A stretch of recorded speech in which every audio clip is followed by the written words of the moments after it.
అత్తమ్మ, నేను కావ్యోళ్ళ ఇంటికి పోతానా ఇయ్యాల దాన్ని శ్రీమంతమట. మన ఇంటికి వచ్చి బొట్టు పెట్టి మరి పిలిచింది. మీ కొడుకేమో పొలం కాడున్నాడట, అటు నుంచి అటే వస్తాడట అత్తమ్మ. లేదత్తమ్మ. అయ్యో, నువ్వు పోవద్దు కాదే, నువ్వు గొడ్రాలి కదా.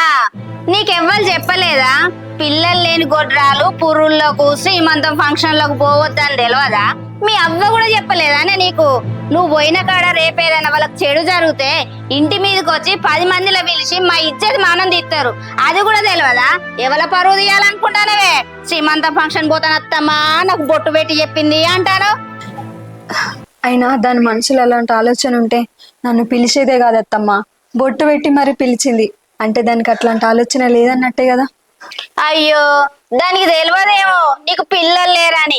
ఎవతైనా తెలిసి తెలిసి దాని కొంప ఆగం చేసుకుంటదానే? నీలాంటి గొడ్రాల్ని పిలిచి ఎవతిల్లా అది ఆగం చేసుకోదు కదా. అదేదో తెలివకొచ్చి బొట్టు పెట్టింది, నాకు బొట్టు పెట్టింది అత్తమ్మా నేను పోతానా పిలిచింది అంటాను. నీకైనా తెలియదా అని పోవద్దని? అది పిలుస్తాని సరే, నువ్వు పోతాని సరే, గీత కూడా ఏం తెలియనట్టే చేస్తాను. అన్ని చెప్తావు కదా పెద్ద పెద్ద ముచ్చట్లు, ఈ మాత్రం తెలియదా? నేను గొడ్రాళ్ళని ఊరంతా తెలిసినప్పుడు దానికి మాత్రం తెలియకుంటుంటది అత్తమ్మ. అయినా పిలిచిందంటే దాని మనసులో ఏం లేనట్టే కదా. దాని మనసులో ఏముందో ఏం లేదో దానికి తెలిసి వచ్చిందో తెలియకొచ్చిందో నీకెట్లా పోగుతాయిందే?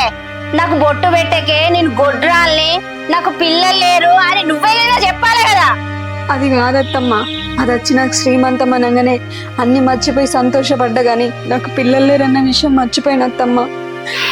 మర్చిపోతావు, ఎదుటి వాళ్ళ విషయంలో అన్ని నీకు సంబరమే అవుతాయి, అన్ని మర్చిపోతావు. మూసుకొని ఇంట్లో కూసో, ఏడి బోలేదు, ఎంగిలి బోళ్ళు ఆడేతో తోము.